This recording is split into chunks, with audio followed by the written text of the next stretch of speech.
It's been 3.5 years since the last war ended in Israel and the Palestinian Territories, but leftover explosives still litter Gaza and the West Bank, and many people won't rebuild their homes, fearing they'll just be destroyed again. There's work being done to make those areas safe, and it's being done in part with money from the New Zealand government. Europe correspondent Tova O'Brien and cameraman Simon Morrow went to Israel and Palestine to see what progress is being made.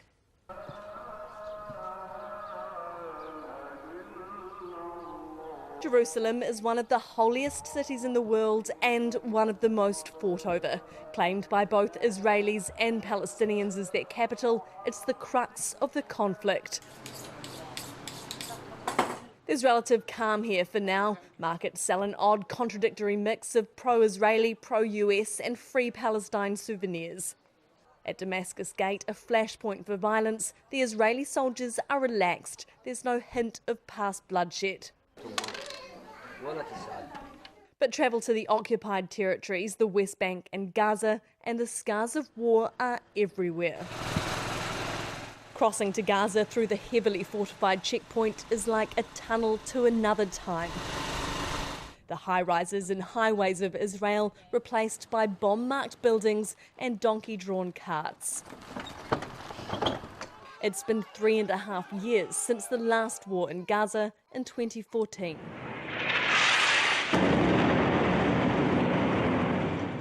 But the situation is still highly volatile. We travel in an armoured UN truck and can only film in certain areas approved by Gaza's ruling faction Hamas, avoiding spots where Islamic Jihad tunnels weave underground.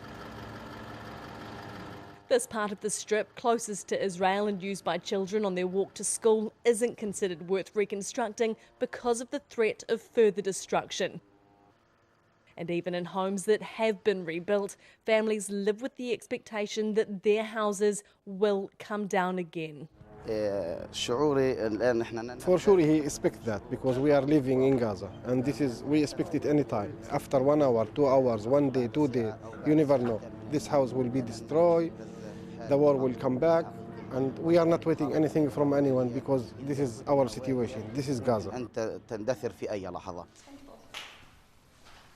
Mohammed al-Sirsek was in his bedroom with his 5 sons when this 130-kilogram Israeli bomb, the GBU-39, came through the ceiling. Yeah, my kids, we was in the room actually. And زوجتي? When it happened? Yeah. Yes. Oh my gosh, what was that like? What was that like?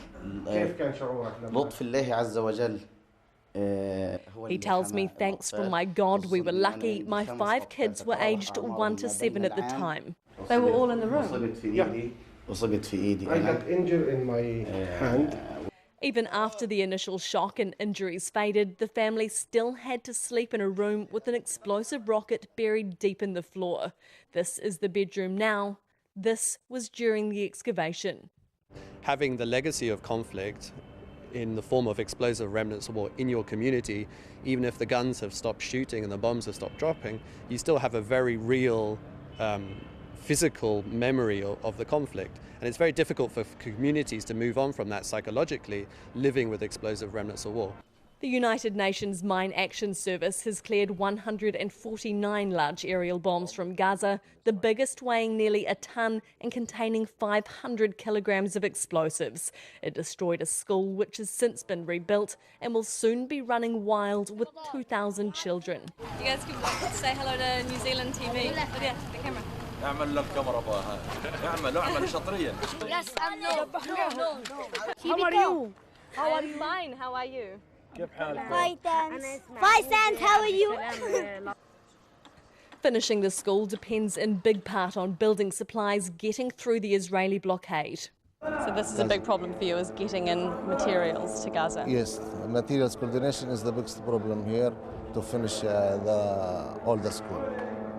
Israel worries that Palestinian children are being taught to hurt and kill Israelis. Safe schools and homes are crucial for children to be given a chance to be children. For too long, war and conflict has forced them to grow up too fast.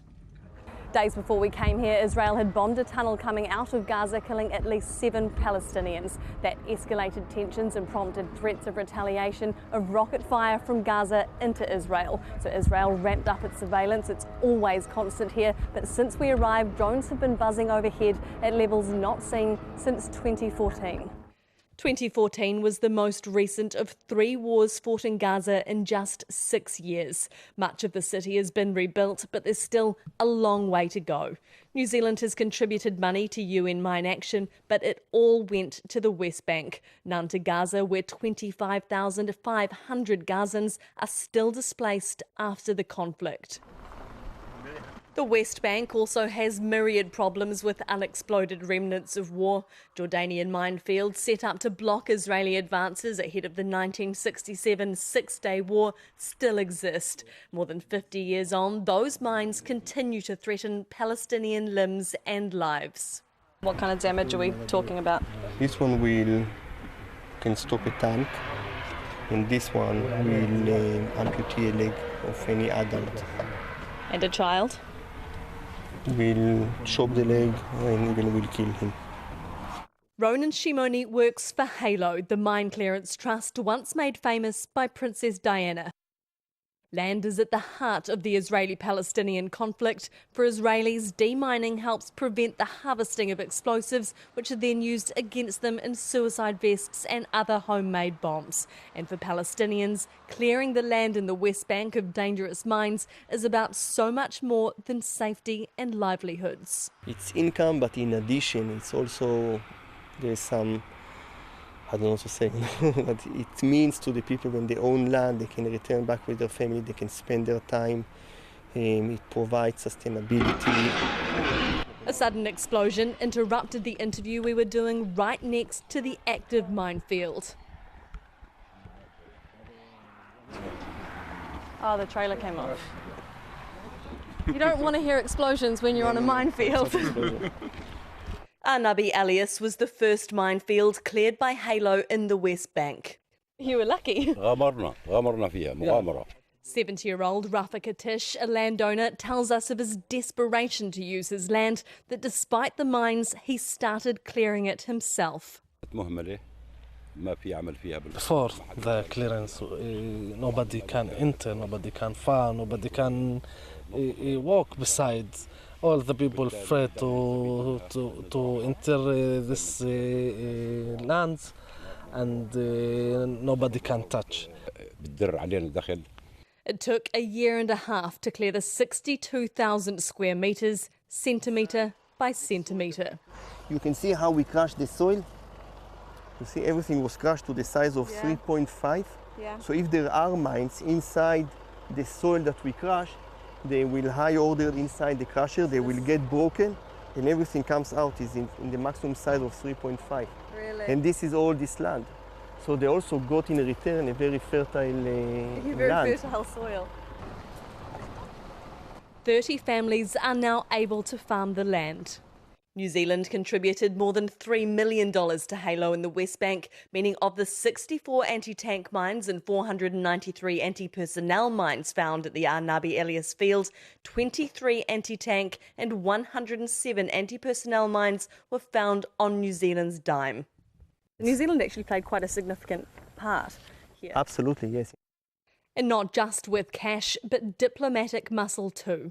As with the United Nations, it's crucial for Halo that its work doesn't take sides in the conflict. Shalom. This minefield, for example, is so close to the separation barrier and checkpoint, so contested that it's shifted between both Israeli and Palestinian hands. New Zealand also made impartiality a condition of its aid. For example, the Israeli government insists a commercial Israeli company does quality checks on Halo's work. New Zealand refused to pay for that, ensuring our money went strictly on clearing minefields like Arnabi. A problem that arose after the mine clearance was this road. The Israeli bypass was built using 1,000 square metres of the minefield. New Zealand was one of the countries that expressed its disappointment to Israel, putting pressure on the government to limit the land used. But as of February this year, New Zealand's money and diplomacy dried up, and there are still 4 major West Bank minefields to be cleared. You still have a lot of mines to clear, and you've got other funding, but you've run out of New Zealand money. Yes. But now would be quite a good time for New Zealand to chip in some more. All donors will be welcome on board because you saw the results of our work. Work that tries to create safety and normality for people stuck in a seemingly endless cycle of violence and war.